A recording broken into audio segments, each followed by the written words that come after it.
الحمد لله رب العالمين والصلاة والسلام على أشرف الأنبياء وإمام المرسلين نبينا محمد وعلى آله وصحبه أجمعين أما بعد. Nous continuons donc l'exégèse de Sourate Qaf après qu'Allah Azza wa Jal nous a informé que les non-musulmans n'ont pas cru au prophète sallallahu alayhi wa sallam, à la révélation et à la prophétie de Muhammad sallallahu alayhi wa sallam, et après avoir traité de mensonge la résurrection ainsi que le Coran, puis Allah Azza wa Jal, après avoir attesté de ces faits, leur a répondu en utilisant des arguments qu'ils voient tous les jours de leurs propres yeux. Allah Azza wa Jal a utilisé comme argument que c'est lui qui a créé les cieux et la terre, que c'est lui qui fait descendre la pluie du ciel, et c'est lui qui fait pousser la végétation de la terre, c'est lui qui redonne la vie à la terre morte une fois que la pluie est tombée dessus. Allah Azza wa Jal a utilisé ces arguments pour montrer que celui qui est capable celui qui a créé les cieux et la terre, et celui qui est capable de faire revivre la terre après qu'elle soit morte, c'est lui également qui est capable de ressusciter les morts. Puis Allah Azza wa Jal a décrit le sort qui a été réservé aux communautés et aux peuples qui n'ont pas cru à leurs prophètes et envoyés auparavant. Allah Azza wa Jal a dit: et ils n'ont pas cru avant, ou ils n'ont pas cru avant, c'est-à-dire le peuple de Nuh, les gens de Ras, Thamoud également, Aadun, Thamoud qui était le peuple de Salih, Aadun qui était le peuple de Hud, Pharaon, les frères de Lot, les gens de l'Aïka et le peuple de Tubba, ils ont tous mécru en leur envoyé, et ainsi le châtiment leur est parvenu. Allah Azza wa Jal a commencé et a donné des exemples, ceci pour montrer, et ceci est un appel aux gens afin qu'ils réfléchissent aux peuples qui les ont précédés et qui eux aussi n'ont pas cru en leur prophète. Quelle a été leur fin? Comment leur histoire s'est-elle finie? Ceux qui n'ont pas cru, les premiers à n'avoir pas cru à leur prophète, sont le peuple de Nuh, un peuple qui adorait des statues qu'ils fabriquaient de leurs propres mains. Allah Azza wa Jal leur a envoyé Nuh alayhi salam, mais n'ont pas cru en lui. Et Nuh alayhi salam les appelait à l'unicité d'Allah, à l'adorer seul, sans ne rien lui associer, matin, midi et soir. Ils fermaient leurs oreilles et se recouvraient de leurs vêtements pour ne pas entendre les paroles de Nuh alayhi salam. Quelle a été leur fin?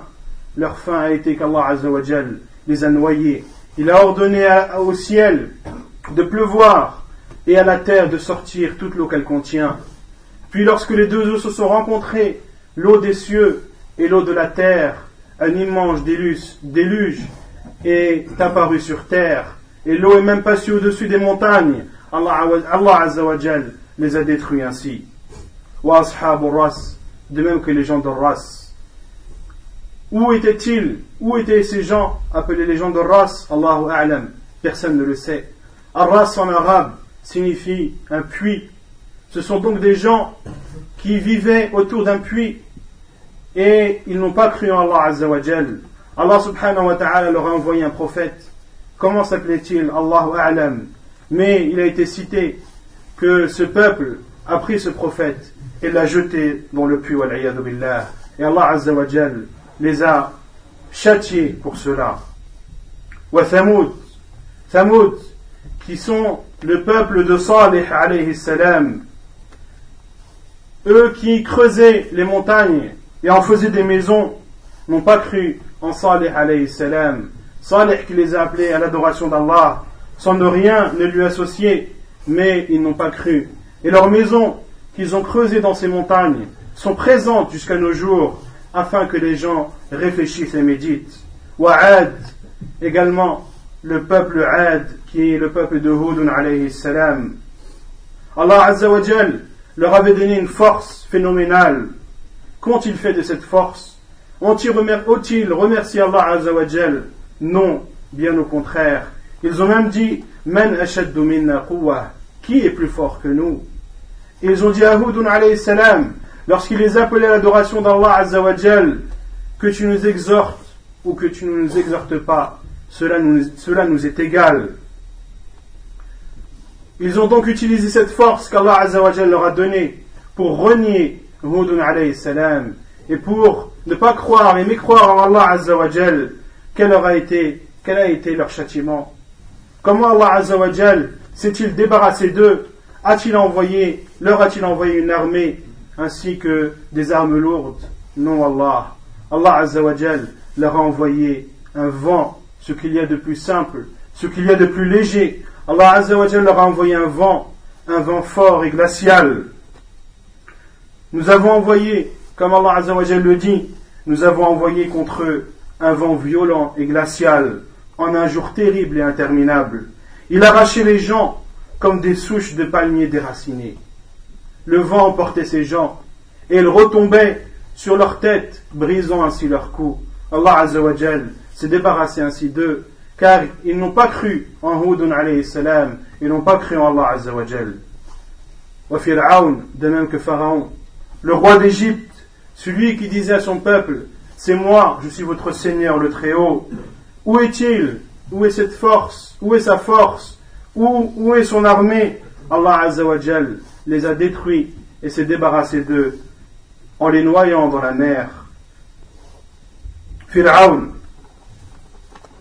Pharaon, qui disait, ne suis-je pas meilleur que ce misérable? En parlant de Moussa alayhi salam, ne suis-je pas meilleur que ce misérable qui sait à peine s'exprimer? Il s'est moqué de Moussa alayhi salam. Il n'a pas cru en ses paroles. Allah Azza wa Jal l'a noyé et lui a réservé le châtiment de l'eau dans cette vie d'ici-bas et le châtiment du feu dans l'au-delà. Wal'iyadu billah. Wa ikhwanu Lot, et les frères de Lot, le peuple de Lot, dont vous connaissez tous leurs péchés, ils n'ont pas écouté leur prophète alayhi salam. Et Allah Azza wa Jal les a châtiés en faisant pleuvoir sur eux des pierres d'argile qui se sont succédées les unes des autres. Ainsi Allah Azza wa Jal s'est débarrassé d'eux. Wa ashabu l'Aïka, et les gens de l'Aïka, al-Aïka en arabe, qui signifie un groupement d'arbres. Et ashabu l'Aïka était le peuple de Shu'aib alayhi salam. Ils n'ont pas cru en Shu'aib et ont triché dans la balance. Allah Azza wa Jal s'est débarrassé d'eux. Wa qawmu Tubba', et Tubba', ce sont tous les rois qui ont gouverné le Yémen. Tous ceux qui gouvernent l'Égypte sont appelés pharaons, et tous ceux qui gouvernent le Yémen sont appelés Tubba'. Et les peuples parmi un roi du Yémen n'avaient pas cru en Allah Azza wa Jal. Allah subhanahu wa ta'ala leur a envoyé un prophète, ils n'ont pas cru en lui. Allah Azza wa Jal s'est alors débarrassé d'eux.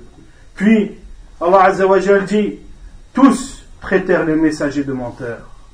Kullun kazzaba ar-rusul. Et regarde l'éloquence du Coran, et regarde les sens forts du Coran. Allah Azza wa Jal a dit, tous traitèrent les messagers de menteurs. Alors que tous, ils n'ont seulement traité de mensongers le prophète qui leur avait été envoyé. On comprend de cela que celui qui ne croit pas en un prophète n'a pas cru en l'ensemble des prophètes. De même que celui qui ne croit pas en un des livres révélés d'Allah Azza wa Jal, à savoir l'évangile, à savoir la Torah, à savoir le Coran et les feuilles d'Ibrahim, celui qui ne croit pas en un de ces livres n'a pas cru à l'ensemble des livres. Et Allah Azza wa Jal dit, ceux qui n'ont pas cru en Allah et en ses prophètes et veulent séparer entre Allah et ses prophètes en disant nous croyons en certains et ne nous croyons pas en d'autres, et qui veulent prendre dans cela un chemin intermédiaire, c'est-à-dire entre la foi et la mécréance, Allah Azza wa Jal a dit, c'est ainsi, Allah Azza wa Jal dit, Ulaika humul kafiruna haqqa, ce sont eux les véritables non-musulmans et les véritables mécréants.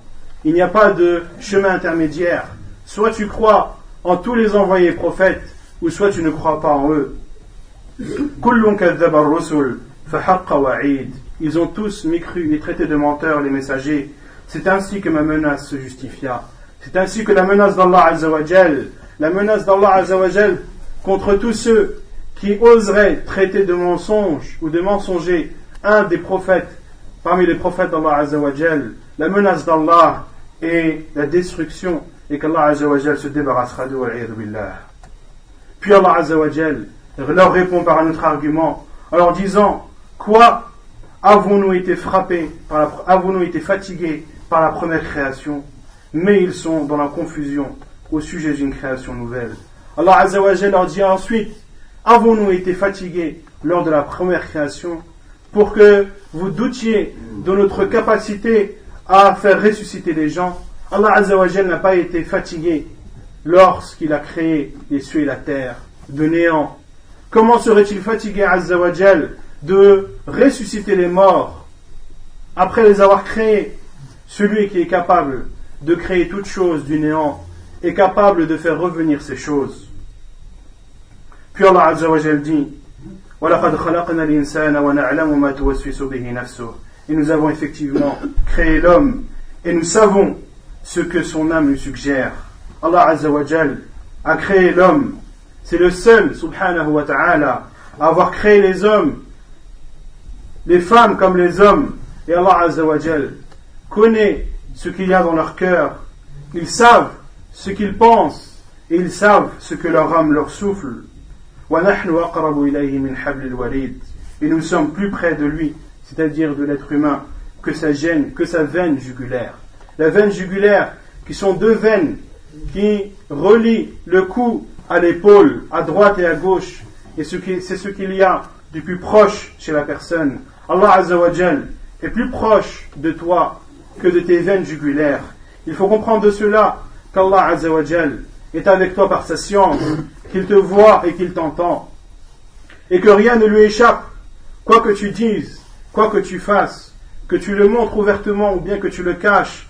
Eh bien sache qu'Allah Azza wa Jal est au courant de cela, qu'il te voit et qu'il t'entend, et ne crois pas ou ne comprends pas de cela qu'Allah Azza wa Jal est avec toi par son essence. Non, Allah Azza wa Jal est établi au-dessus de son trône.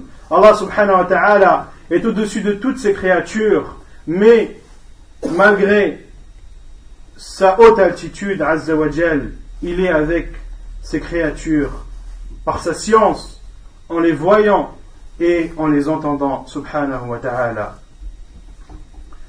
Et c'est ainsi qu'Allah Azza wa Jal a dit lorsqu'il a envoyé Moussa et Haroun, lorsqu'il leur a dit: n'ayez pas peur, je suis avec vous, je vois et j'entends. Et beaucoup de musulmans à notre époque, malheureusement, ils ne savent pas où se situe leur créateur, ils ne savent pas où est Allah Azza wa Jal. Lorsque tu les questionnes, où est Allah subhanahu wa ta'ala, certains te répondront: il est partout, wal-'iyadhu billah. D'autres te diront: il est dans mon cœur. Cela est faux. Le prophète sallallahu alayhi wa sallam, comme cela est rapporté dans Sahih Muslim, a demandé à une petite fille: où est Allah? Elle a répondu: il est dans les cieux, c'est-à-dire au-dessus des cieux. Puis le prophète sallallahu alayhi wa sallam lui a dit: qui suis-je? Elle a répondu: tu es l'envoyé d'Allah. Et le prophète sallallahu alayhi wa sallam a dit à son maître, car c'était une esclave: libère-la, affranchis-la, car c'est une croyante. Puis Allah subhanahu wa ta'ala dit: et quand les deux recueillants assis à droite et à gauche recueillent, ils ne prononcent pas une parole sans avoir auprès de lui un observateur prêt à écrire. Lorsque les recueillants, c'est-à-dire les deux anges qui sont à ta droite et à ta gauche, assis, l'un à ta droite, l'autre à ta gauche, celui qui est à ta droite écrit tes bonnes actions, celui qui est à ta gauche écrit les mauvaises, il ne prononce pas une parole, c'est-à-dire l'être humain ne prononce pas une parole, que ce soit une parole bien ou mauvaise, sans qu'il y ait auprès de lui un observateur, c'est-à-dire un ange qui écrit, un ange qu'Allah subhanahu wa ta'ala a préparé et a mis à disposition pour qu'il écrive tout ce que la personne ou tout ce que l'être humain dit comme parole, bonne ou mauvaise. Ceci doit donc nous pousser à craindre Allah subhanahu wa ta'ala. Lorsque l'on est en public ou lorsque l'on est solitaire, cela doit être la même chose, car dans tous les cas, Allah subhanahu wa ta'ala voit tout, entend tout, et il connaît tout. Il sait même ce que nos cœurs nous suggèrent, les pensées que tu as au plus profond de toi, eh bien sache qu'Allah Azza wa Jal les connaît parfaitement.